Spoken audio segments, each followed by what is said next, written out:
जय हिंद। तो जैसे कि हम लोगों ने पिछले क्लास में पढ़ा था कि सतह में सरदारी की कार्यप्रणाली, उसमें से कुछ महत्वपूर्ण क्वेश्चन छूट गए थे जिनको आज हमने कवर कर रखा है। तो चलिए बिना विलंब किए हुए हम इसकी शुरुआत करते हैं। शुरुआत करने से पहले क्वेश्चन नंबर 1 की तरफ जाते हैं। क्वेश्चन नंबर 1 कह रहा है कि इंडिका पुस्तक के लेखक कौन थे।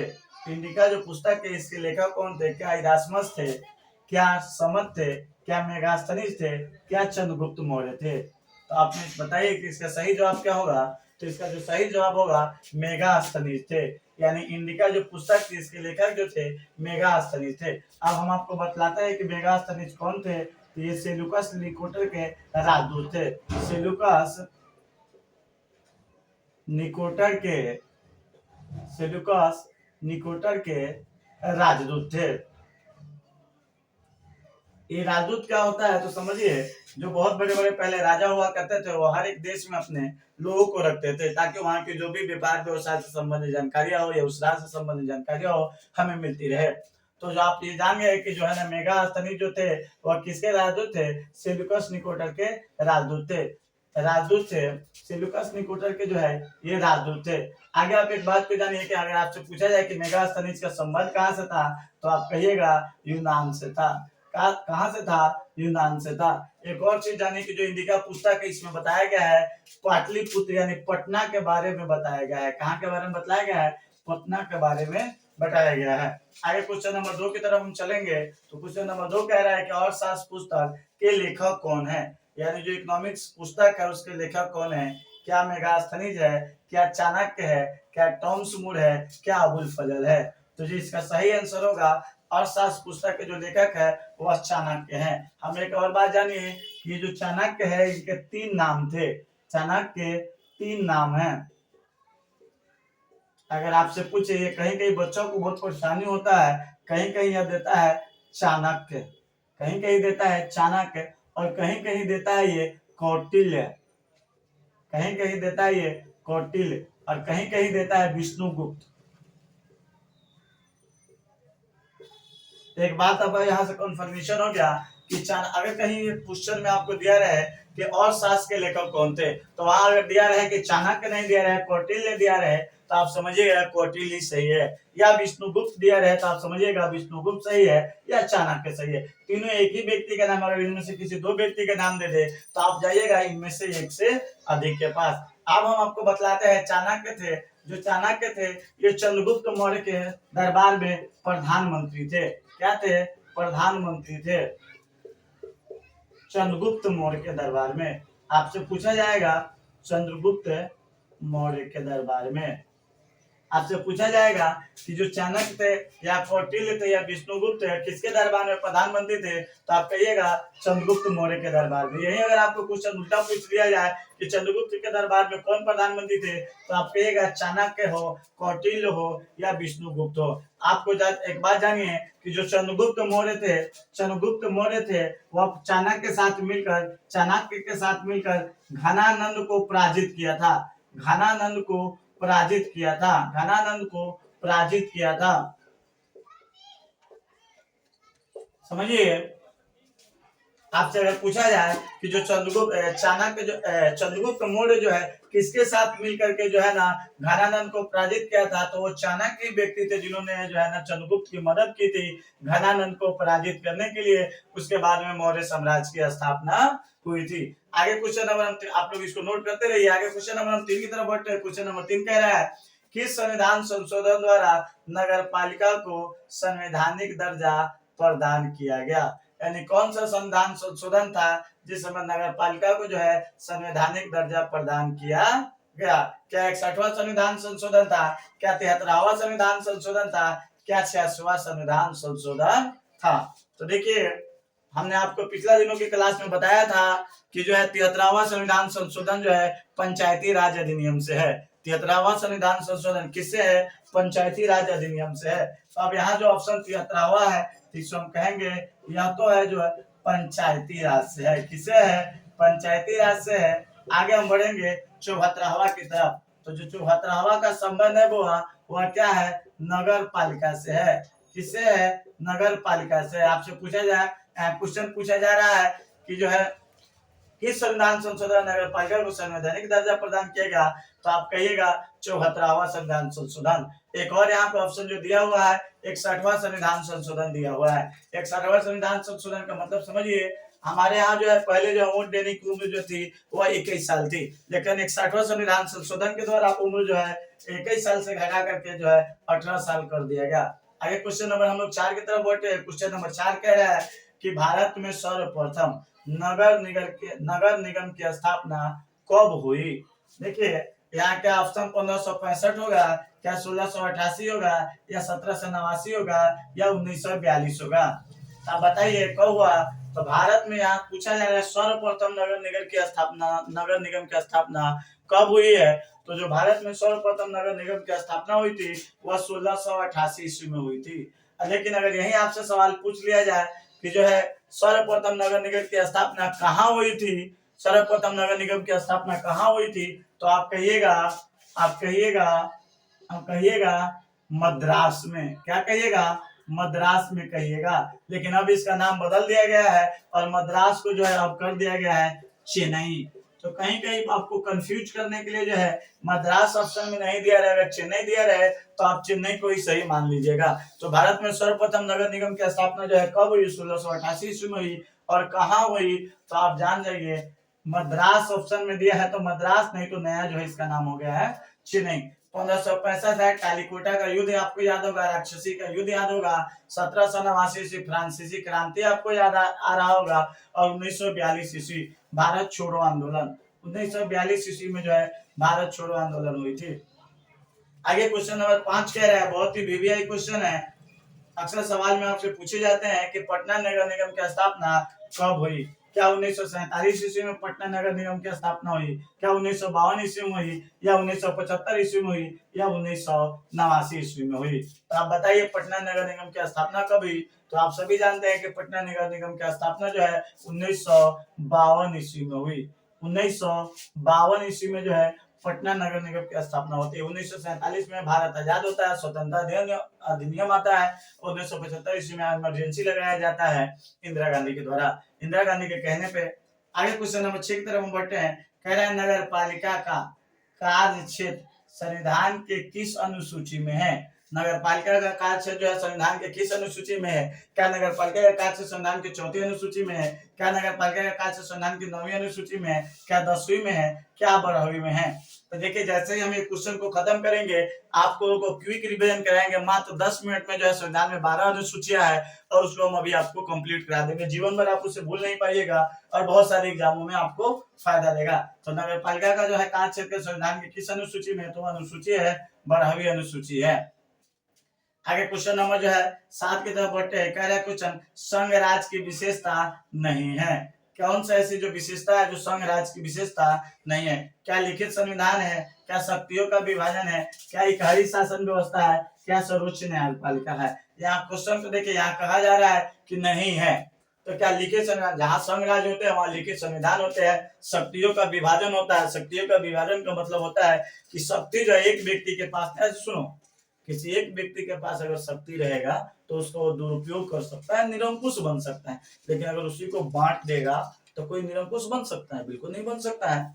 तो जो है तो शक्तियों का विभाजन ये तो सही है, लेकिन इकहरी शासन, इकहरी मतलब एक आदमी के पास शासन रहे। तो क्या एक आदमी के पास शासन रहेगा तो क्या वो संघ राज की विशेषता है, बिल्कुल नहीं है। और सर्वोच्च न्यायपालिका तो होनी चाहिए, तो यहाँ गलत का भाई जो है गलत होगा, निगेटिव का भाई निगेटिव होता है। आगे क्वेश्चन नंबर 8 की तरफ बढ़ रहे हैं। क्वेश्चन नंबर 8 कह रहा है कि सत्ता में सरदारी सही है क्योंकि, सत्ता में जो है सरदारी सही है क्यों। यह विविधता को अपने में समेट लेती है, क्या यह देश की एकता को कमजोर करती है, या फैसला लेने में देरी करती है, या विभिन्न समुदायों के बीच टकराव कम करती है।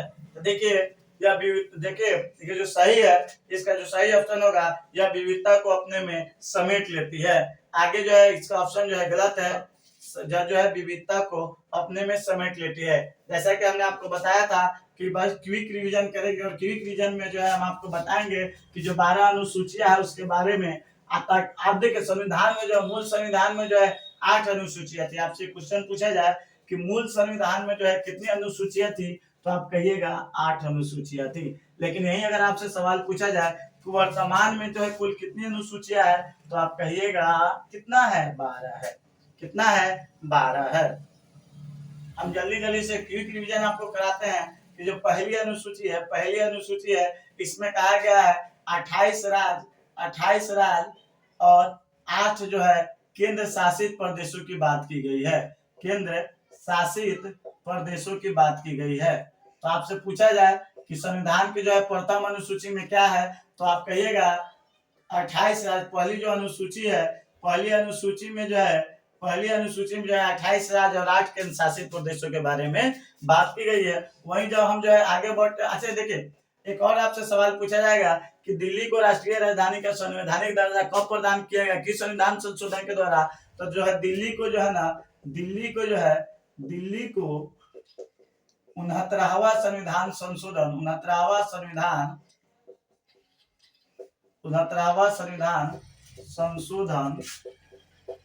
69वां संविधान संशोधन द्वारा राष्ट्रीय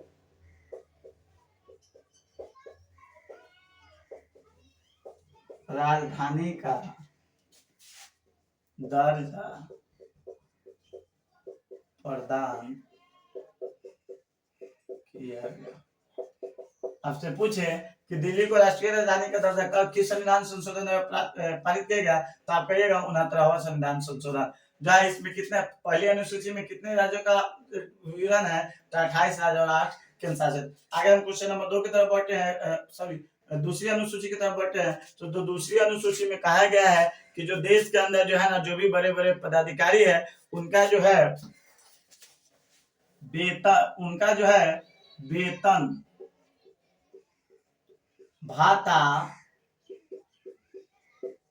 और पेंशन की बात की गई है। जो दूसरी अनुसूची है उसमें वेतन भाता और पेंशन की बात की गई है। अगला जो हम लोग तीसरी अनुसूची की तरफ बढ़ेंगे, तो जो तीसरी अनुसूची है, तीसरी अनुसूची में जो बात की गई है, तीसरी अनुसूची में जो है बात की गई है जो मंत्री है, मंत्री सर्वोच्च न्यायालय के न्यायाधीश, सर्वोच्च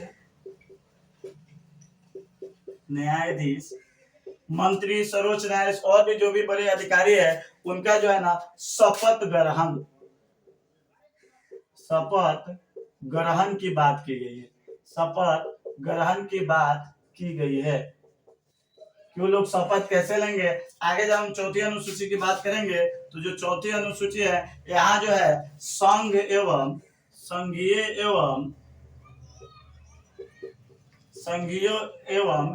राज्यों के बीच राज्यसभा, देखिए जो चौथी अनुसूची यहाँ बात की गई संघीय एवं राज्यों के बीच जो है राज्यसभा के सीटों की बात की गई है। समझ आया ना, यानी केंद्र शासित प्रदेश जो राज्य है उसमें जो है केंद्र राज्य और केंद्र शासित प्रदेशों में जो है राज्यसभा की जो सीट है उसकी बात की गई। आगे जब हम पांचवी अनुसूची में जाएंगे, तो पांचवी अनुसूची में जब अनुसूचित जाति एवं जनजाति के बारे में बात की गई है। जनजाति के बारे में, अनुसूचित जाति एवं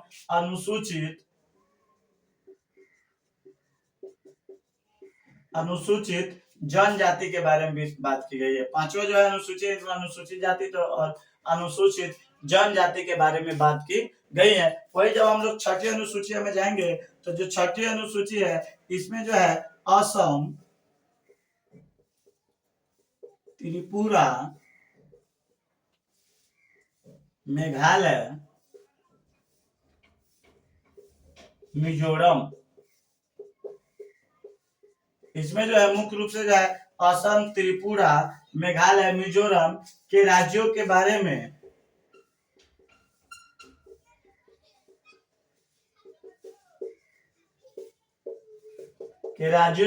में बात की गई। आप लोग इसको कॉपी कलम निकाल करके नोट करते रहिए। तो देखिए इसको याद करने के लिए असम, त्रिपुरा, मेघालय, मिजोरम, इसको हम लोग को याद करना है ATM, डबल M लगाना है। इस हो जाएगा असम, 30 हो जाएगा त्रिपुरा, M से हो जाएगा मेघालय और M से हो जाएगा मिजोरम।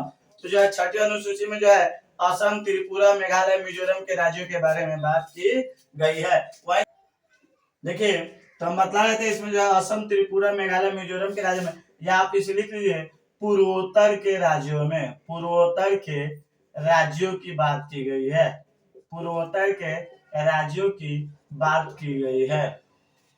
तो देखिए अनुसूची, जो पांचवी अनुसूची, अनुसूचित जाति एवं जनजाति एससी एसटी के जो है ना आरक्षण के बारे में बात की गई है। आगे हम जो है सातवीं अनुसूची में बढ़ते हैं। तो सातवीं अनुसूची जो है वो संघ एवं राज्य सरकार के, जो है ना राज्य सरकार के बीच जो है अधिकारों का बंटवारा किया गया है। संघ एवं राज्य सरकार के बीच में अधिकारों का बंटवारा किया गया है, जिसमें महत्वपूर्ण जो है तीन सूचियां है। हमने पिछले क्लास में आपको बताया था कि जो है ना सातवीं अनुसूची जो है ना, सातवीं जो अनुसूची में जो है संघ एवं राज्य सरकार के बीच जो है सत्ता का विभाजन, सत्ता का बंटवारा कहिए तब, विभाजन कहिए तब, बात एक ही होगा। सत्ता का बंटवारा, तीन अनुसूची है, एक में जो है संघ अनुसूची है, संघ सूची है, दो में है राज्य सूची। देखिए संघ सूची को आप केंद्र सूची भी कह सकते हैं, राज्य सूची, और तीन में जो है समवर्ती सूची। तीन में क्या है? समवर्ती सूची है।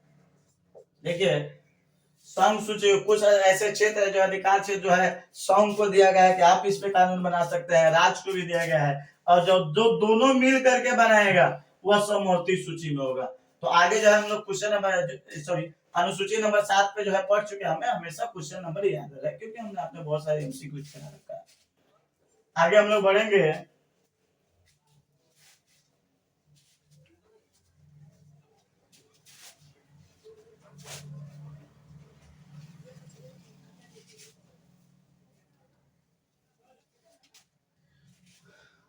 आगे हम लोग बढ़ेंगे, आठवीं अनुसूची के बारे में बढ़ेंगे। आठवीं अनुसूची में भाषा के बारे में बात की गई है। किसके बारे में बात की गई है? यहाँ से बहुत सारा आपका कॉन्सेप्ट क्लियर होगा। भाषा के बारे में बात की गई है। देखिए अगर आपसे एक सवाल पूछा जाए, हमने क्वेश्चन में पूछा था कि जब मूल संविधान में बात की जाए, मूल संविधान में जो थी 14 भाषा था। मूल संविधान में जो था वह 14 भाषा था, लेकिन हमने कल आपको बताया था कि 21वां संविधान संशोधन, 21वां संविधान संशोधन 1967 में होता है, और जहां से जो है ना सिंधी को जोड़ा जाता है। किसको जोड़ा जाता है? सिंधी को। इसी तरह से जो है 71वां संविधान संशोधन होता है। 71वां संविधान संशोधन जो है 1992 में होता है। 71वां संविधान संशोधन 1992 में होता है। और यहाँ से आपको याद रखना है, नमक याद रखना है, नमक। देखिए न से नेपाली, म से मणिपुरी, क से जो है नेपाली, मणिपुरी, कन्नड़ या कोंकणी। नेपाली, मणिपुरी, कोंकणी की बात की गई है। तो आप जान गए वर्तमान में जो है वर्तमान में जो है कितनी भाषाएं हैं? 22। तो देखिए शुरू में 14 थी। 21वां संविधान संशोधन जो किया जाता है वहां पे जो है 1967 सिंधी को जोड़ा जाता है। 71वां संविधान 1992 में किया जाता है, जहाँ पे नेपाली, मणिपुरी, कोंकणी को जोड़ा जाता है। और इसके बाद जो है 92वां संविधान संशोधन होता है। अगर आपसे पूछा जाए कि 92वां संविधान संशोधन कब हुआ, तो आप कहिएगा 2003 में हुआ। यहाँ पे जो है जोड़ा जाता है मैथिली को जोड़ा जाता है, मैथिली को, बोडो को, संथाली को, डोंगरी को। तो देखिए हमने बताया कि मूल संविधान में जो 14 भाषाएं थी, लेकिन पहले उसके बाद में 21वां संविधान संशोधन 1967 में किया गया, जहाँ पे सिंधी को जोड़ा गया। तो 14 1 15 हुआ। फिर 71वां संविधान संशोधन 1992 में किया गया, जहाँ पे जो है 3 भाषा को जोड़ा गया, नेपाली, मणिपुरी, कोंकणी को जोड़ा गया, नेपाली, मणिपुरी, कोंकणी को जोड़ा गया। तो नेपाली, तो देखिए 1 2 3, तो 15 3 18। फिर 92वां संविधान संशोधन जो है 2003 में होता है, जहाँ पे मैथिली को, बोडो को, संथाली को, डोंगरी को जोड़ता है। 18 4 22। तो वर्तमान में कितनी है? 22 है। आपसे देखिए एक और यहाँ सवाल है कि अगर आपसे पूछा जाए कि मूल संविधान में अनुसूचियों की संख्या कितनी थी, तो आप कहिएगा मूल संविधान में अनुसूचियों की संख्या 8 थी, लेकिन आगे जो है इसको बढ़ाया गया और जो वर्तमान में जो है ना अनुसूचियों की संख्या 12 हो गई है। तो आप देखिए यहाँ से आपका कॉन्सेप्ट क्लियर हो गया। अब हम बात करेंगे नवीं अनुसूची के बारे में। तो नवीं अनुसूची जो है ना यह प्रथम संविधान संशोधन 51 में हुआ, 1951 में प्रथम संविधान। आपसे एक सवाल डायरेक्ट पूछ लिया जाएगा कि प्रथम संविधान संशोधन कब हुआ। प्रथम संविधान संशोधन 1951 ईस्वी में हुआ, यानी 1951 ईस्वी में जो है प्रथम संविधान संशोधन हुआ और इसे जो है ना भूमि सुधार अधिनियम कहा जाता है। भूमि सुधार आपसे पूछा जाएगा, भूमि सुधार अधिनियम या भूमि अधिग्रहण अधिनियम जो है वह किससे संबंधित है? Land reforms. तो समझ में आ रहा है? तो आप कहिएगा भूमि सुधार अधिनियम जो है 9वीं अनुसूची से संबंधित है। प्रथम संविधान संशोधन कब हुआ? तो 1951 ईस्वी में हुआ। आगे जब हम लोग 10वीं अनुसूची के बारे में बात करेंगे तो इसको कहा जाता है anti defection law. Anti defection law, anti defection law या हम लोग अपने में दल बदल कानून, इसको कहा जाता है दल बदल कानून। दल बदल कानून ये बहुत ही इंपोर्टेंट है। आप लोग यहाँ ये तो 12 अनुसूचियां इंपोर्टेंट है। दल बदल कानून जो है कब लागू हुआ? तो आप कहिएगा 52वां संविधान संशोधन होता है। 52वां संविधान संशोधन होता है। 52वां संविधान संशोधन होता है और यह संविधान संशोधन कब होता है? तो आप कहिएगा 1985 ईस्वी में। 1985 ईस्वी में 52वां संविधान संशोधन होता है जिसमें दल बदल कर देखिए दल अब बदल दो अक्षर मिला। यानी अब आप एक और आपसे सवाल पूछा जाएगा कि दल बदल कानून किस पे लागू होता है? तो आप कहिएगा दल बदल कानून नेता पे लागू। नेता ना एक पार्टी से तो वो पार्टी में जाता है, वो पार्टी से ये पार्टी में होता है। तो देखिए दल अब बदल, माना जो दल मतलब पार्टी में जो है ना, और बदल मतलब बदल लिए, आप पर ये कानून लागू होगा। ये जीते हुए नेताओं पे ज्यादा करके लागू होता है। समझ में आया कि नहीं? तो ये पूछा जाता है, कभी कभी इसको इंग्लिश में पूछ लिया जाता है एंटी डिफेक्शन लॉ कब लागू हुआ? तो कोई अनुसूची में तो 10वीं अनुसूची में है। ये कब हुआ? कौन संविधान संशोधन? 52वां संविधान संशोधन। और आपसे एक सवाल पूछ लिया 52वां संविधान संशोधन कब हुआ? तो 1985 ईस्वी में। आगे हम लोग बात करते हैं 11वीं अनुसूची को। 11वीं अनुसूची जो है ग्राम पंचायत से संबंधित है। ग्राम पंचायत से संबंधित है। ग्राम पंचायत से संबंधित है। अच्छा देखिए यह 73वां संविधान संशोधन से है। ये पूछा जाएगा किस संविधान संशोधन द्वारा, किस संविधान संशोधन द्वारा जो है ग्राम पंचायत को जो है ना संवैधानिक दर्जा प्राप्त हुआ? तो आप कहिएगा 73वां संविधान संशोधन था। और 73वां संविधान संशोधन था और ये कब हुआ? कब ये मान्यता दी गई थी? 1993 में, यानी 1993 ईस्वी में। आपसे एक और सवाल पूछा जाएगा कि जो आपको हमने बताया था कि बिहार में ग्राम पंचायत का स्तर जो है वह त्रिस्तरीय है। तो ये कितना है? 11वां अनुसूचिया है। इसमें कितने मुद्दों का उल्लेख किया गया है? कितने मुद्दों का उल्लेख है? कितने मुद्दों का उल्लेख है? कितने मुद्दों का उल्लेख है? तो आप कहिएगा इसमें 29 मुद्दों का उल्लेख है। हमने आपको एक और बात बता रहे थे तो हम आपको बताए थे कि यह किस भाग में है। तो हमने कहा था कि जब आपसे पूछा जाए कि यह भाग कौन सा है तो भाग कहिएगा 9। और ये जो अनुसूची कितना है? तो 11 है। ये कौन सा संविधान संशोधन है? तो 73वां संविधान संशोधन है। 73वां संविधान संशोधन कब हुआ? तो 1993 में हुआ। और जो है इसमें कितने मुद्दों का उल्लेख है? तो आप कहिएगा 9 2 11। 9 2 11 यानी 29 मुद्दों का उल्लेख है। किस भाग में है? तो आप कहिएगा भाग 9 में है। आगे अब हम लोग लास्ट अनुसूची पढ़ेंगे और वह जो अनुसूची है बढ़ावा अनुसूची, यानी जो है बढ़ावा अनुसूची जो है या नगर निगम कहिए या नगर पालिका कहिए, नगर पालिका कहिए। ये आपसे पूछा जाएगा कि बढ़ावा अनुसूची कब ऐड किया गया? तो आप कहिएगा 74वां संविधान संशोधन। यहाँ से पूछा जाता है कि कौन सा संविधान संशोधन है? तो आप कहिएगा 74वां संविधान संशोधन। कौन सा संशोधन है? तो 74वां संविधान संशोधन। 74वां संविधान संशोधन कब हुआ? तो आप कहिएगा 1993 यानी 1993 ईस्वी में 74वां संविधान संशोधन होता है। और इसमें जो है नगर पालिका की व्यवस्था की जाती है। समझ में आ रही है नहीं बात को? इसमें क्या की जाती है? नगर पालिका की व्यवस्था की जाती है भाग 9 के ए में। आगे जो है इसमें पूछा जाएगा कि कितने मुद्दे का उल्लेख है। इसमें जो है नगर पालिका में जो है वो नगर निगम में जो है कितने मुद्दों का उल्लेख है? तो आप कहिएगा इसमें 18। कितने मुद्दों का उल्लेख है? 18 मुद्दों का उल्लेख है। तो इस तरह से जो है हमने आपको 12 अनुसूचियां पढ़ा दिया और बहुत ही कम समय में आप लोग इस वीडियो को देखते रहिए, पॉज कर करके जो है आप लोग जो है इसको नोट कर लीजिएगा। तब तक कि आप लोग इस पे वीडियो को बने रहिए। जय हिंद।